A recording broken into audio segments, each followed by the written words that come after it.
Ganito din ba yung mga anak nyo mga mare, yung feeling na gustong gusto nga ng horror pero nga takot na takot naman kapag nakakakita na nga ng multo? O ba, tingnan nyo naman nga si Kuya Adben at grabe nga yung pagkasiksik dun kay tita. Nanonood kasi sila dyan ng Insidious 2 at nakakatakot nga daw. Tingnan nyo naman nga, may patakip-takip pa nga ng mata.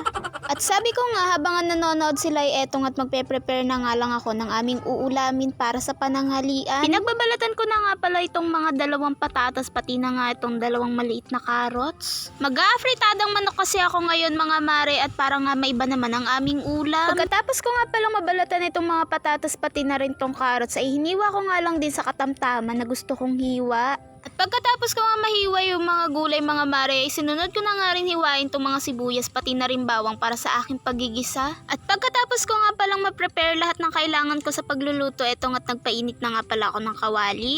Inuna ko nga muna pala itong mga carrots pati na nga rin itong mga patatas at ipiprito-prito ko nga lang din para nga medyo crunchy siya mamaya. Tika kaunti nga lang pala itong mga gulay mga mare dahil hindi nga rin nga kumakain ng mga bata ng gantong gulay. Nang maihango ko na nga yung mga gulay mga mare, sinunod ko na nga rin itong mga sibuyas pati na nga rin itong bawang para sa aking pagigisa. Hinalo-halo ko nga lang din pala ito mga mare at yung na golden brown na nga ay sinunod ko na nga rin itong mga manok. Hinalo-halo ko nga lang ng bagya mga mare at yung magisa-gisa na nga ay nilagyan ko na nga rin ng kaunting toyo. At yung kumulo-kulo na nga mga mare, eto na nga sinunod ko na nga rin tong mga gulay para nga mas lumambot pa siya ng kaunti. Sinunod ko na nga rin pala itong maliit na tomato sauce, magic sarap, asukal, konting kurot na asin, pati na nga rin paminta para nga pampadagdag ng lasa.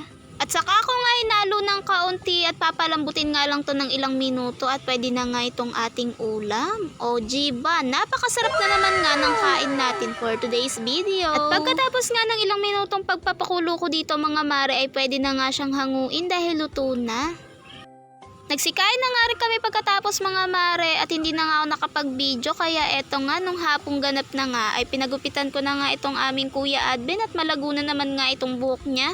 Dito ko na nga lang siya sa aking tita pinagupitan mga mare dahil nga may razor naman siya at marunong naman daw siya maggupit at eto nga ang kinalabasan. O ba, pogi na naman nga daw ang aming Kuya Adben for today's video.